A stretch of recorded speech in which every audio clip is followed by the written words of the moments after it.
Кыргызстандын жабык жайларында 2019-жылдын жарымында 23 адам каза тапты. Өткөн жылы 65, 2017-жылы темир тор артындагы 66 адам каза тапкан.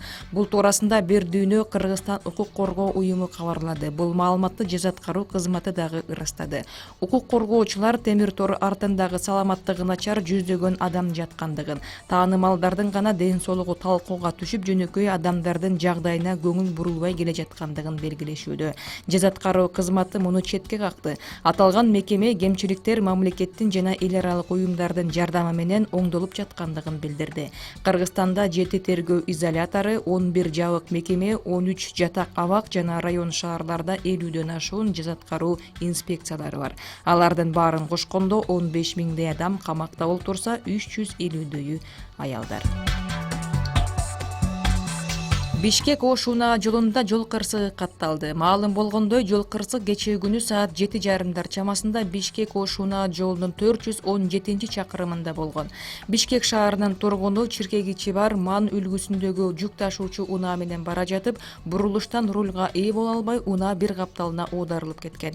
Унаадагы жүргүнчү Аксы районунун тургуну Кара Көл шаардык ооруканасынын хирургиялык бөлүмүнө жеткирилген. Кечээ Казакстандын Кызыл Ордо облусунда КАМАЗ менен Toyota үлгүсүндөгү унаа сүзүштү. Бул туурасында казакстандык басылмалар жазууда.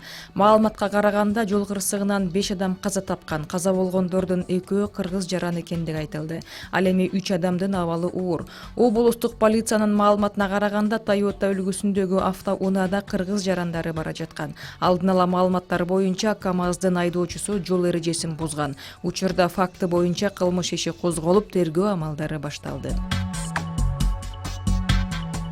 Чоң Алай районунда 4 күндөн бери дайынсыз болгон орусиялык туристти издөө иштери бүгүн дагы уланууда. Издөө иштерине өзгөчө кырдаалдар министрлигинен жалпы 23 куткаруучу тартылган. Мындан сырткары Аксай Travel туристтик компаниясынан 6 альпинист издөө иштерин жүргүзүшкөн.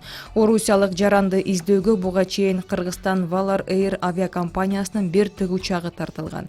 Эске сала кетсек, Орусия Федерациясынын жараны Ош облусунун Чоң Алай районуна эс алууга келген. Ал Азия тоолору туристтик фирмасына катталган. Ал 27-июль күнү Ленин чокусунан түшүп келе жатып, акыркы жолу саат 7 чамасында байланышка чыккан. Ошол бойдон кайра байланышка чыккан эмес. Жол кыймылынын эрежелерин бузууда салынган айып пулду төлөөдөн 186 миллион сомдон ашуун каражат жоголду. Бул туурасында жол кыймылынын коопсуздугун камсыздоо башкы башкармалыгы билдирди. Коопсуз шаар долбоору ишке киргенден тарта жол эрежелеринин бузулгандыгы тууралуу 337.448 токтом чыгып, унаа ээлерине жиберилген.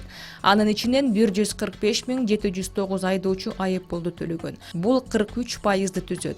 Жол эрежелерин бузгандар 186.318.225 сом төлөштү.